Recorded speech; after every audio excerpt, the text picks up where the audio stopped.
समझते हैं ज़रा कि अगर गुडविल के बजाय आपको कुछ एक्यूमुलेटेड प्रॉफिट्स या रिज़र्व्स या किसी तरह कोई लॉस हो, कोई एक्यूमुलेटेड लॉस हो, तो उसको प्रॉफिट शेयरिंग रेशो चेंज होने पर उसकी अकाउंटिंग ट्रीटमेंट क्या होगी। क्योंकि एक्यूमुलेटेड का मतलब होता है इकट्ठा। आपको याद होगा 11th क्लास में डेप्रिसिएशन में आपने पढ़ा था एक्यूमुलेटेड डेप्रिसिएशन अकाउंट, यानी जिसे इकट्ठा किया गया हो। अब हर एक फर्म अपने बिज़नेस के दौरान जो प्रॉफिट्स में से कुछ हिस्सा अलग से इकट्ठा करती रहती है, और जब प्रॉफिट शेयरिंग रेशो में चेंज आता है तो सबसे पहला काम, जब हम प्रॉफिट शेयरिंग रेशो में चेंज लाते हैं, तो जैसा हमने गुडविल के केस में देखा था, ऐसे ही एक्यूमुलेटेड प्रॉफिट्स और लॉसेज या रिजर्व्स होते हैं, उन्हें भी पार्टनर्स में डिस्ट्रीब्यूट करना पड़ता है। तो जो पार्टनर्स हैं, क्योंकि वो प्रॉफिट उन्होंने अपनी मेहनत से कमाया था, तो वो कहते हैं कि पहले हमें हमारे जो एक्यूमुलेटेड प्रॉफिट्स जो हमने किए थे, हमने इकट्ठे किए थे अपनी मेहनत से, उनके अंदर हमारा शेयर हमें दे दो। उसके बाद न्यू प्रॉफिट शेयरिंग रेशो को आगे कैरी ऑन किया जाएगा। तो उनकी बात को मानते हुए हम रिजर्व्स एंड एक्यूमुलेटेड प्रॉफिट्स के लिए पहले एंट्री पास करेंगे, जैसे कोई रिजर्व है या फिर प्रॉफिट एंड लॉस अकाउंट का कोई बैलेंस है। ऐसे ही वर्कमैन्स कंपनसेशन रिजर्व है। वर्कमैन्स कंपनसेशन रिजर्व का मतलब आपने जो प्रॉफिट हुआ था उसमें से कुछ पैसा आप वर्कमैन, जो आपके पास लेबर काम करते हैं या फिर जो एम्प्लॉयज़ काम करते हैं, उनके कंपनसेशन के लिए, उनको अगर कोई चोट लग जाती है तो उस चोट से का इलाज कराने के लिए आप कुछ पैसा पहले से ही इस रिज़र्व में डाल के रखते हो, क्योंकि फैक्ट्रीज़ में यूजुअली एक्सीडेंट हो सकते हैं कभी भी। तो उस सिचुएशन से निपटने के लिए हमारे पास पहले से ही कुछ रिज़र्व होना चाहिए। तो इस रिज़र्व को अगर प्रॉफिट शेयरिंग रेशो चेंज होती है तो पहले हम डिस्ट्रीब्यूट करेंगे पार्टनर्स में। फिर कोई इन्वेस्टमेंट हमने मार्केट में की हुई है और उसकी वैल्यू में कुछ चेंज आ जाता है, तो उस वैल्यू को मेंटेन करने के लिए हम इन्वेस्टमेंट फ्लक्चुएशन रिजर्व बनाते हैं। उसे अगर प्रॉफिट शेयरिंग रेशो चेंज होती है तो उसे पहले उसे भी पार्टनर्स में डिस्ट्रीब्यूट किया जाएगा। और ये सारे के सारे जो यहाँ पर मैंने एग्जांपल्स आपको बताए हैं, चाहे रिज़र्व हो या प्रॉफिट एंड लॉस अकाउंट हो, वर्कमैन्स कंपनसेशन रिजर्व या इन्वेस्टमेंट फ्लक्चुएशन रिजर्व हो। रिजर्व सबसे पहले जो मैंने बोला वो जनरल रिजर्व है, इसका मतलब उन सबको डेबिट करके टू ऑल पार्टनर्स उनकी ओल्ड रेशो में उसमें डिस्ट्रीब्यूट कर देंगे इन सारी चीज़ों को। इसी तरीके से अगर कोई एक्यूमुलेटेड लॉस है, मान लो बिज़नेस ने प्रॉफिट कमाने के बजाय कुछ लॉसेज इकट्ठे हो गए, तो वो किस नाम से आते हैं? Profit and loss account. जैसे जो प्रॉफिट है, अगर प्रॉफिट एंड लॉस अकाउंट के क्रेडिट बैलेंस से आता है वो, लेकिन अगर एक्यूमुलेटेड लॉस है तो वो प्रॉफिट एंड लॉस अकाउंट का डेबिट बैलेंस आता है। इसी तरीके से डेफर्ड रेवेन्यू एक्सपेंडिचर, ऐसा कोई खर्चा जिससे फ्यूचर में कोई रेवेन्यू जनरेट हो सकता है, उसका कोई बैलेंस अगर आपको बैलेंस शीट में दिया हुआ है, ये आपको एसेट साइड पर दिया होगा। इसी तरीके से प्रॉफिट एंड लॉस अकाउंट अगर लायबिलिटी साइड पे दिया है तो वो आपके लिए प्रॉफिट है, अगर एसेट साइड पे दिया हुआ है तो वो आपके लिए लॉस है, एक्यूमुलेटेड लॉस है। तो उसे भी ओल्ड रेशो में पार्टनर्स कैपिटल अकाउंट के नाम से डिस्ट्रीब्यूट कर देंगे। All partners capital account debit to profit and loss account to deferred revenue expenditure account. अब इसके ऊपर देखते हैं ज़रा, इसमें कुछ पॉइंट्स बताए गए हैं। It should be kept in mind that reserves, accumulated profits और losses are distributed even if the question is silent। चाहे क्वेश्चन में आपको कुछ भी गिवन नहीं है, फिर भी आपको accumulated profits को, reserves को, losses को डिस्ट्रीब्यूट करना चाहिए। दूसरे पॉइंट जो बताया गया है, वर्कमैन्स कंपनसेशन रिजर्व जो है वो एक ऐसा रिजर्व है वो कि इसलिए बनाया जाता है कि कल को कोई वर्कमैन को चोट लग जाती है तो उसके लिए, तो इन केस अगर मान लो रिजर्व में से किसी वर्कमैन को आपको कंपनसेट करना पड़ जाता है, तो उसको पे करने के बाद जो बचेगा वो पार्टनर्स में डिस्ट्रीब्यूट हो जाएगा। उसके बारे में हम आगे एग्जांपल्स में भी समझेंगे।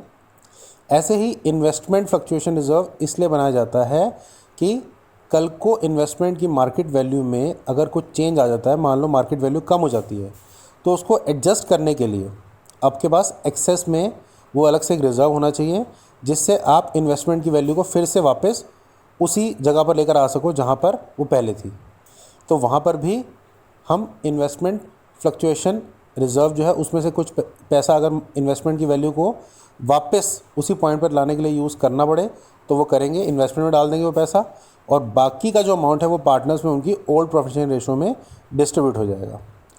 एम्प्लॉयज़ प्रोविडेंट फंड का अगला पॉइंट है, उसको पार्टनर्स में डिस्ट्रीब्यूट नहीं किया जाता, क्योंकि वो एक गवर्नमेंट की तरफ से आपके लिए एक लॉ है हमारा कि एम्प्लॉयज़ का जो प्रोविडेंट फंड है वो सिर्फ एम्प्लॉयज़ को मिलेगा, उसमें बिज़नेस के मालिक का या पार्टनर्स का कोई इसमें शेयर नहीं होता है।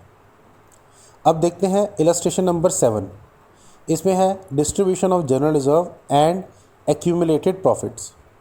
ए, बी और सी पार्टनर्स हैं, उनकी रेशो है 3:2:1। 1 अप्रैल 2016 को वो डिसाइड करते हैं कि प्रॉफिट्स एंड लॉसेस को इक्वली शेयर करना है, और उसी दिन एक क्रेडिट बैलेंस था 1,20,000 रुपीज़ का उनके प्रॉफिट एंड लॉस अकाउंट में। क्रेडिट बैलेंस है, इसका मतलब प्रॉफिट है, और 60,000 जनरल रिजर्व में था। तो पार्टनर्स ने डिसाइड किया कि प्रॉफिट्स को और जनरल रिजर्व को न्यू प्रॉफिट शेयरिंग रेशो के अप्लाई होने से पहले ही डिस्ट्रीब्यूट कर देना है।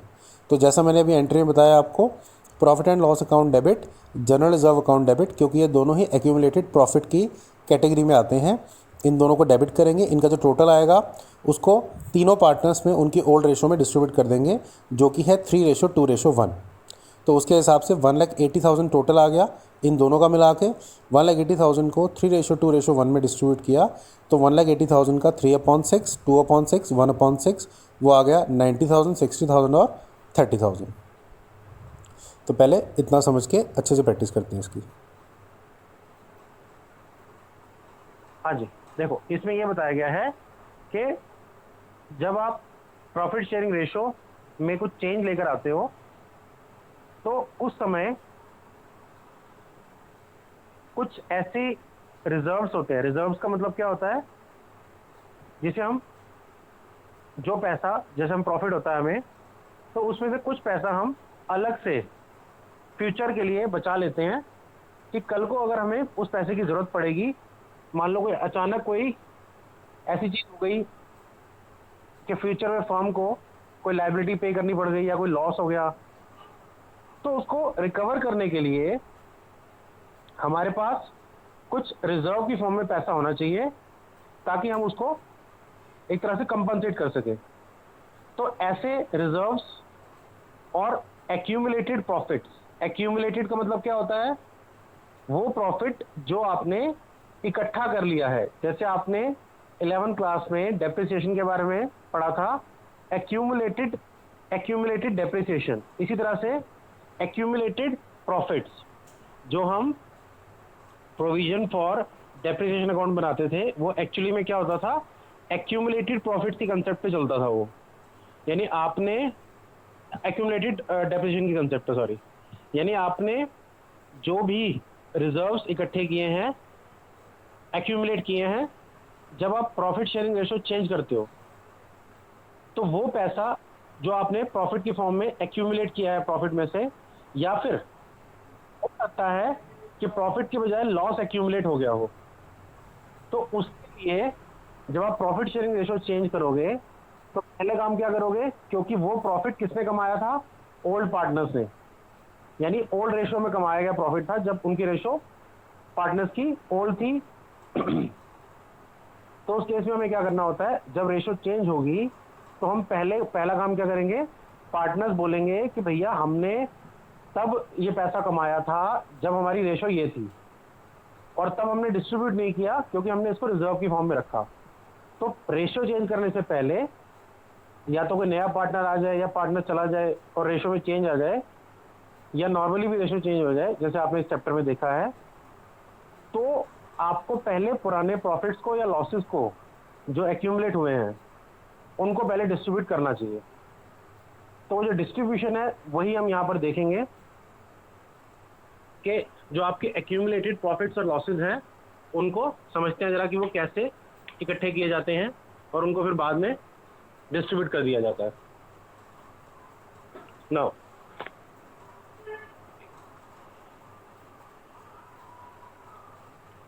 हाँ जी, तो क्या करेंगे हम, पहले आप एंट्रीज देख लो कि कौन कौन से प्रॉफिट्स होते हैं और कौन कौन से लॉसेस होते हैं जो एक्यूमुलेट होके आपको अकाउंटिंग उनकी एंट्रीज की जाती हैं। तो सबसे पहला है आपका रिजर्व और प्रॉफिट एंड लॉस अकाउंट। यानी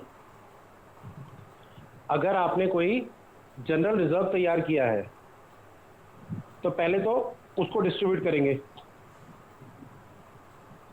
तो जनरल रिजर्व या रिजर्व, या जिसे प्रॉफिट एंड लॉस अकाउंट के नाम से भी हम कई बार बोलते हैं, कि प्रॉफिट एंड लॉस में आपके पास जो प्रॉफिट आया था उसे पहले डेबिट करेंगे। इसी तरीके से कोई वर्कमैन कंपनसेशन रिजर्व हो सकता है, जो कि आपको मेन ये देखना है कि उस रिजर्व में से, क्योंकि ये रिजर्व किस लिए बनाया जाता है, ताकि ताकि पार्टनर्स को कल को अगर किसी एक एम्प्लॉय को कोई चोट लग जाती है या कुछ एम्प्लॉयज़ का कुछ ट्रेजेडी हो जाती है, कुछ ऐसा हो जाता है, तो उनको पे करने के लिए आपके पास पैसे होने चाहिए। तो उसके लिए बनाया जाता है वर्कमैन कंपनसेशन रिजर्व। तो वो रिजर्व भी जब प्रॉफिट शेयरिंग रेशो में चेंज आएगा तो वो रिजर्व भी आपको पार्टनर्स में डिस्ट्रीब्यूट करना पड़ेगा। ऐसे ही इन्वेस्टमेंट फ्लक्चुएशन रिजर्व, अगर इन्वेस्टमेंट आपने कुछ की है मार्केट में और उसकी वैल्यू में, मान लो आपने शेयर्स में, बॉन्ड्स में या कहीं पर भी पैसा इन्वेस्ट किया है और उस इन्वेस्टमेंट की वैल्यू कम हो जाती है, मान लो मार्केट वैल्यू कम हो जाती है, तो उस मार्केट वैल्यू को वापस अपनी ओरिजिनल वैल्यू पे लाने के लिए आप अलग से एक रिजर्व रखते हो, उसे इन्वेस्टमेंट फ्लक्चुएशन रिजर्व कहते हैं। तो वो रिजर्व भी पार्टनर्स में डिस्ट्रीब्यूट होता है और वो होता है उनकी ओल्ड रेशो में, जैसा कि आप सामने देख सकते हो। अब बारी आती है एक्यूमुलेटेड लॉसेस की। इस केस में हम क्या करेंगे, सारे एक्यूमुलेटेड प्रॉफिट्स और रिजर्व्स डेबिट होते हैं, तो इसका उल्टा एक्यूमुलेटेड लॉसेस क्रेडिट हो जाएंगे। तो ऑल पार्टनर्स कैपिटल और करंट अकाउंट डेबिट, अगेन ये डिस्ट्रीब्यूट होगा उनकी ओल्ड रेशो में। याद रखना है आपको, क्योंकि आगे आने वाले चैप्टर्स में गेनिंग रेशो, सैक्रिफाइसिंग रेशो, ये सब आएगा, तो आपको ये ध्यान रखना है कि कहाँ पर ओल्ड रेशो है, कहाँ पर गेनिंग है, कहाँ पर सैक्रिफाइसिंग है। तो ये आपने याद रखना है कि जितने भी रिजर्व्स हैं उनके पीछे कंसेप्ट ये है ओल्ड रेशो में डिस्ट्रीब्यूट करने का, कि जब वो रिजर्व्स या प्रॉफिट्स बनाए गए थे उस समय पार्टनर्स की जो रेशो थी उस पर उनका हक बनता है कि वो उसी रेशो में ही उस पैसे को लें। तो एक्यूमुलेटेड लॉसेस जो हैं उनकी एंट्री आ जाएगी ऑल पार्टनर्स कैपिटल और current account debit to profit and loss account. यानी प्रॉफिट एंड लॉस अकाउंट का अगर कोई डेबिट बैलेंस है तो वो लॉस है, अगर वो क्रेडिट बैलेंस है प्रॉफिट एंड लॉस अकाउंट का तो वो प्रॉफिट है। याद रखना है, अगर एसेट साइड पर आपको प्रॉफिट एंड लॉस अकाउंट का बैलेंस दिया हुआ है तो वो आपका लॉस है, अगर लायबिलिटी साइड पर प्रॉफिट एंड लॉस अकाउंट का बैलेंस दिया हुआ है तो वो आपका प्रॉफिट है। तो यहाँ पर प्रॉफिट एंड लॉस अकाउंट का डेबिट बैलेंस यानी कि लॉस, तो उसको एंट्री में हम क्रेडिट करेंगे, लेकिन आपको दिया होगा वो एसेट साइड पर डेबिट बैलेंस के नाम से। उसके अलावा डेफर्ड रेवेन्यू एक्सपेंडिचर।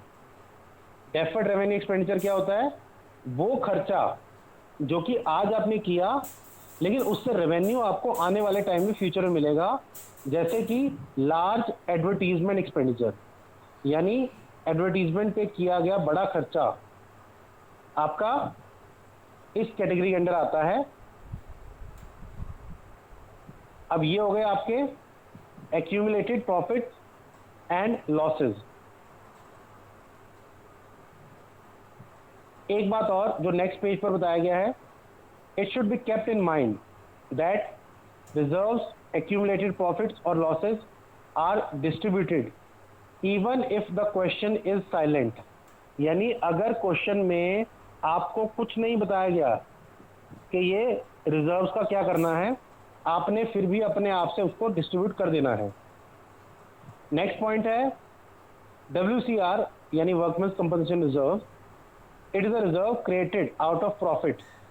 तो ये तो मैं आपको डिस्कस कर ही चुका हूँ कि आपका जो प्रॉफिट होता है उसमें से ये रिजर्व अलग से बना दिया जाता है, ताकि कल को किसी वर्कमैन को चोट लग जाती है तो उसके क्लेम को पूरा करने के लिए ये पैसा उसमें से दिया जाएगा, और अगर वो क्लेम पे करने के बाद कुछ परसेंटेज बच जाती है आपके पास इस रिजर्व की, तो उस पैसे को हम पार्टनर्स में डिस्ट्रीब्यूट कर देंगे।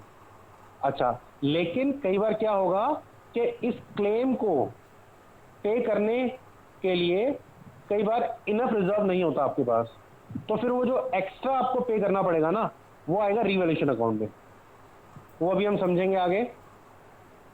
ऐसे ही इन्वेस्टमेंट फ्लक्चुएशन रिजर्व, जैसे मैंने बताया कि इन्वेस्टमेंट की वैल्यू में अगर कुछ चेंज आता है तो उस वैल्यू को एडजस्ट करने के लिए ये रिजर्व बनाया जाता है। और अगर इन्वेस्टमेंट की वैल्यू में जो कमी आई है, अगर वो इस रिजर्व से पूरी हो जाती है, तो बाकी का बचा हुआ पैसा अगर कुछ बचता है तो उसे हम पार्टनर्स में डिस्ट्रीब्यूट कर देंगे। अगर कुछ नहीं बचता तो पार्टनर्स में कुछ डिस्ट्रीब्यूट नहीं होगा।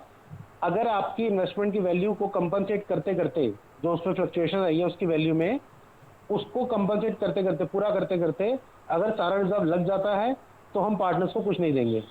और अगर कई बार, जैसा कि मैंने बताया, वर्कमैन्स कंपनसेशन रिजर्व में अगर आपने जो पैसा पार्टनर्स को बांटना था after paying the liability of workmen's compensation, यानी वर्कमैन को चोट लगने के बाद जो लायबिलिटी अराइज हुई, उसके बावजूद, यानी वो लायबिलिटी इतनी ज़्यादा थी कि रिजर्व भी कम पड़ गया, तो एक्स्ट्रा जो लॉस बेयर करना पड़ेगा वो रिवैल्यूएशन अकाउंट में आ जाएगा। Same way investment fluctuation reserve में भी आएगा कि आपने अगर इन्वेस्टमेंट की वैल्यू को ठीक करने के लिए जो पैसा इस रिजर्व में से निकाला, अगर सारा पैसा निकल गया और फिर भी वैल्यू अभी कम है इन्वेस्टमेंट की, तो उसको पूरा करने के लिए आपको रिवैल्यूएशन अकाउंट में ट्रांसफर करना पड़ेगा। वो हम अगेन इसकी प्रॉपर एडिशन में सीखेंगे। नाउ लास्ट में आएगा employees provident fund is a liability and therefore it is not distributed among the partners.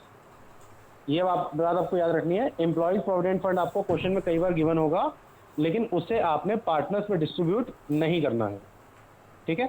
तो ये हमारा बेसिक हो गया एक्यूमुलेटेड प्रॉफिट एंड रिजर्व्स का। हाँ जी, illustration number 7, T S. Grewal, distribution of general reserve and accumulated profits. A, B and C are partners sharing profits in the ratio of 3:2:1.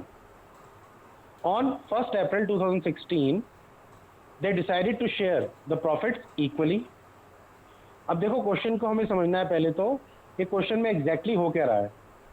A, B और C partners है और उनकी ratio बताई गई है 3:2:1 और 1 अप्रैल 2016 को वो डिसाइड करते हैं कि इन प्रॉफिट्स को अब वो 3:2:1 की बजाय इक्वली डिस्ट्रीब्यूट करेंगे, यानी कि 1:1:1। और वो कहता है उस डेट पर प्रॉफिट एंड लॉस अकाउंट का एक क्रेडिट बैलेंस था और 60,000 रुपीज़ का जनरल रिजर्व था आपके पास। पार्टनर्स ये डिसाइड करते हैं कि प्रॉफिट्स और जनरल रिजर्व को पहले उनको डिस्ट्रीब्यूट करना है। तो सिंपली क्या करेंगे, profit and loss account debit, general reserve account debit to A to B to C, और ये डिस्ट्रीब्यूट होगा उनकी ओल्ड रेशियो में, यानी 3:2:1 में।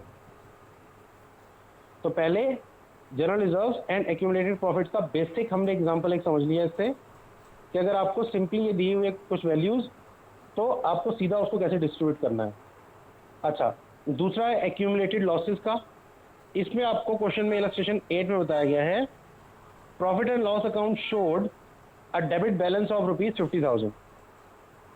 अगेन पहले उनकी रेशियो थी 3:2, एक्स और वाई की रेशियो थी 3:2, और फिर उन्होंने डिसाइड किया कि अब वो अपने प्रॉफिट्स और लॉसेस को इक्वली डिस्ट्रीब्यूट करेंगे। और ये जब रेशियो चेंज हुई, on the date of change in profit sharing ratio, profit and loss account showed a debit balance of ₹50,000। तो प्रॉफिट एंड लॉस अकाउंट में एक डेबिट बैलेंस था 50,000 रुपीज़ का। तो आपको उसके लिए जनरल एंट्री पास करनी है। Again old partners capital account debit, X capital account debit, Y capital account debit to profit and loss account. ये हो गया हमारा लॉस को, एक्यूमुलेटेड लॉस को कैसे डिस्ट्रीब्यूट किया जाता है, और वो होता है उनकी ओल्ड रेशियो में। अब आते हैं इलस्ट्रेशन नंबर 9। इसमें एक्स वाई जेड पार्टनर्स हैं, उनकी रेशियो है 5:3:2। अब वो डिसाइड करते हैं to share future profits and losses in the ratio of 2:3:5 with effect from 1 April 2016। अब आपको ये अलग अलग आइटम्स गिवन है, जैसे general reserve, contingency reserve, advertisement suspense account, लेकिन इसका डेबिट बैलेंस गिवन है। प्रॉफिट एंड लॉस अकाउंट का क्रेडिट बैलेंस। अब हम क्या करेंगे, सबसे पहले तो जो क्रेडिट वाली चीज़ें हैं उनको डिस्ट्रीब्यूट कर देते हैं। जिनके क्रेडिट बैलेंस है, कॉन्टीजेंसी रिजर्व का कोई बैलेंस नहीं दिया हुआ लेकिन वो होता क्रेडिट है। जब तक किसी का डेबिट बैलेंस गिवन ना हो आप उसको क्रेडिट ही मानोगे। तो general reserve account debit, contingency reserve account debit, profit and loss account debit to old partners, और उनकी ओल्ड रेशो में डिस्ट्रीब्यूट हो जाएगा ये to X to Y to Z. And then advertisement suspense account जो है वो partners capital account debit X Y Z debit to advertisement suspense account, ये भी इनकी ओल्ड रेशो में ही डिस्ट्रीब्यूट हो जाएगा। तो ये हमारी इलस्ट्रेशन 7 और 8 यहाँ पर फिनिश होते हैं।